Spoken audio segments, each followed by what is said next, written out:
Salut à tous, c'est Pang de la chaîne, bienvenue sur cette vidéo qui aujourd'hui va parler d'accompagnement de thérapie et un discours qui parfois est assez, je trouve, incompatible avec la réalité des choses.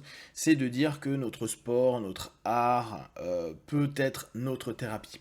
Alors, ça, je le lis moi depuis des années dans le monde du jiu-jitsu, où il y a beaucoup d'Américains qui disent euh, le jiu-jitsu c'est ma thérapie, c'est normal parce que ça développe un ensemble d'éléments qui me permettent de me battre face à des éléments, mes peurs, par rapport à des notions d'étouffement, pour trouver des stratégies, pour aller mieux dans le quotidien, etc. etc. En tout cas, on a énormément d'arguments et aussi bien sûr biologiquement hein, avec toute l'endorphine qu'il peut y avoir, avec toutes les hormones qui sont sécrétées à un moment donné ou en tout cas post-sport où les personnes peuvent se sentir mieux. Euh, alors c'est cool, c'est vrai, et je pense que le sport comme l'art, les arts peuvent apporter un complément à un système thérapeutique. Par contre, je pense pas que pour certaines pathologies, certains malaises, certains mal-être, ça supplante ou ça remplace une thérapie.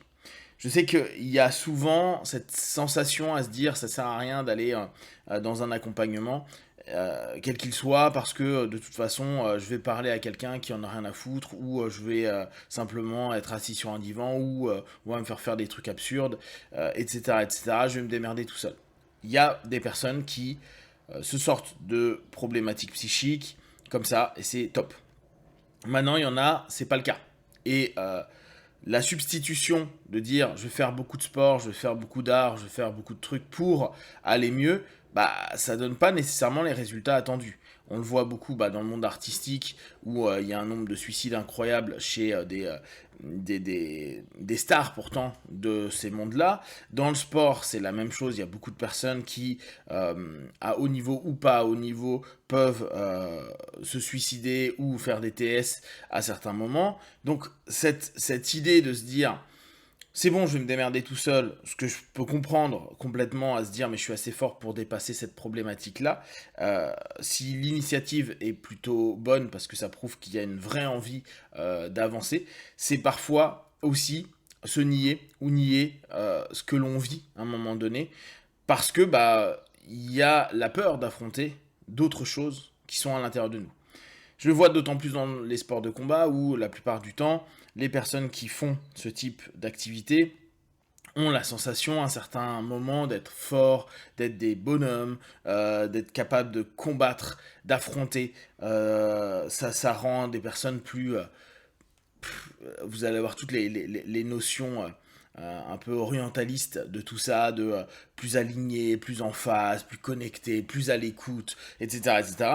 Alors que factuellement, quand on commence à les voir dans des périodes qui sont pas cool de leur vie, on se rend bien compte que les arts martiaux, les sports de combat, ça leur apporte pas forcément un plus, voire c'est des périodes où ils vont très peu s'entraîner, où ils ont même plus l'envie, pas la niaque, et quand ils s'en sortent, ils mettent souvent euh, le support du sport, mais combien ne s'en sortent pas? Et combien ne reviennent jamais à la salle ou au dojo? Il faut bien comprendre que le cheminement d'accompagnement, il est dur. Vraiment, vraiment dur. Je pense que c'est un vrai acte de courage, les personnes qui vont aller en thérapie.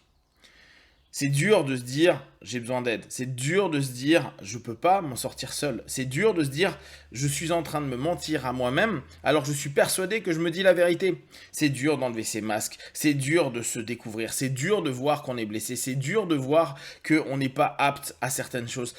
C'est dur de retrouver et de recroiser son impuissance. Et c'est dur de se rendre compte que l'expression qu'on peut faire, que ce soit au travers des arts ou des sports, n'est pas suffisant. Parce que en fait, on n'exprime qu'une parcelle, qu'une partie, et il y a autre chose qui a besoin d'être écouté, entendu, recadré, qu'importe le système d'accompagnement qui est proposé. Je dis ça alors que moi, je suis le dernier maillon des chaînes d'accompagnement.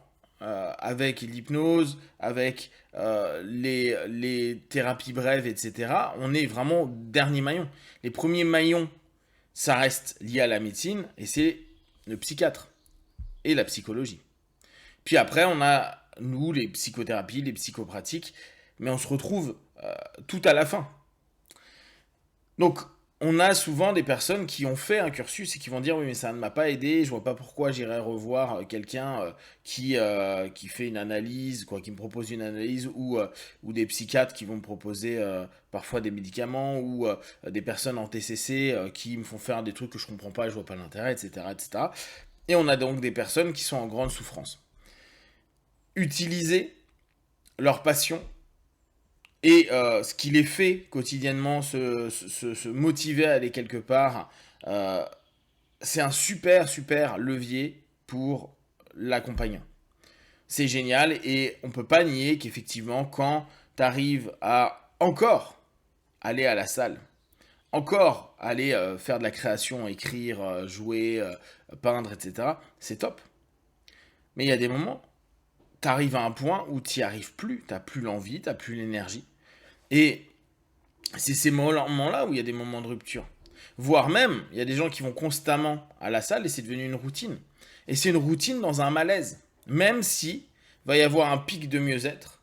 Le pic de mieux-être peut être simplement un élément, un instant T, qui sort du marasme, mais quand la personne rentre chez elle ou revit d'autres schémas, patterns et automatismes du quotidien, bah ça part. Et parfois même, ce qui a pu être hyper agréable à un moment donné, vu que ça n'est plus, ou ça n'est que transitoire, c'est d'autant plus dur quand on redescend.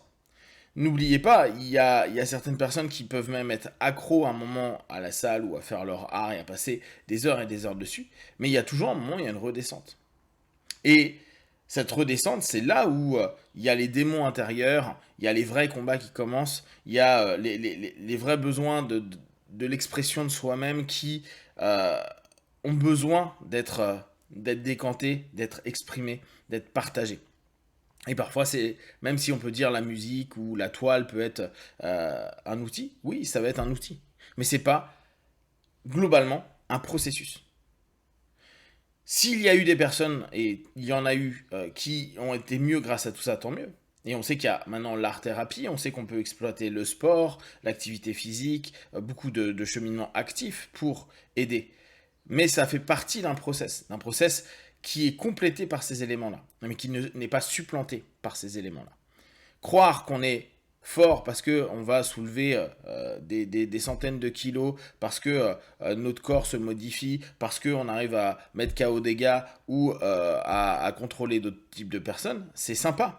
Mais globalement, la personne qui est dans la merde et qui se sent pas bien et qui a beau avoir un super corps, défoncer tout le monde et être un super artiste, si à l'intérieur c'est quelqu'un qui est en train de trembler, ne pas être apte à pouvoir même se comprendre, s'entendre ou se dégoûter à longueur de temps, tout ça c'est juste superficiel. Or, on sait très bien que nos potes à l'académie, nos potes dans l'art, sont comme tout le monde, hyper axés sur eux-mêmes, plutôt narcissiques et au bout du compte, qui ne prennent pas vraiment attention. Combien de personnes connaissent vraiment la vie des gars qui assurent le ring, quoi, ou dans la salle, ou dans le dojo, sur un tatami, ou dans la salle d'art, la plupart du temps, va pas y avoir énormément de personnes qui connaissent vraiment. Donc entre ce qui est proposé, les fameux masques, ce qui est dit, parce qu'il n'y a pas encore la confiance. Alors on a beau dire oui, mais moi par exemple c'est une de mes croyances, le combat dit la vérité, on enlève tous les masques. Oui, mais si après la personne ne parle pas, parce qu'il m'a simplement parlé à base de coups ou à base de lutte, bah au bout du compte je ne sais pas ce qu'est la personne, je ne sais pas ce qu'elle vit à cet instant T, les besoins qu'elle a, etc.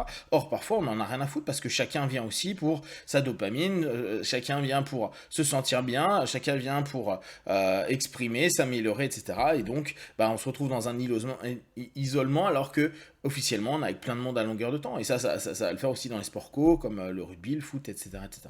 Donc, pensez que le sport ou l'art peut être une substitution, je pense que c'est absurde. Et ça amène en plus des gens à ne jamais aller à voir un professionnel qui pourrait les accompagner et peut-être être ce petit déclic qui ferait que ça va pas y avoir de passage à l'acte, je parle avec DTS, et qui va peut-être permettre à des personnes de se sentir mieux, et bien sûr d'exploiter à fond le levier d'activité annexe pour s'améliorer. Si vous avez des questions, des remarques sur le sujet, partagez sur Facebook, YouTube, j'y répondrai le plus rapidement possible, et comme d'habitude, de tout ce que je propose, ne prenez ce qui est bon et juste pour vous, testez, observez, analysez et concluez. Be one, ciao.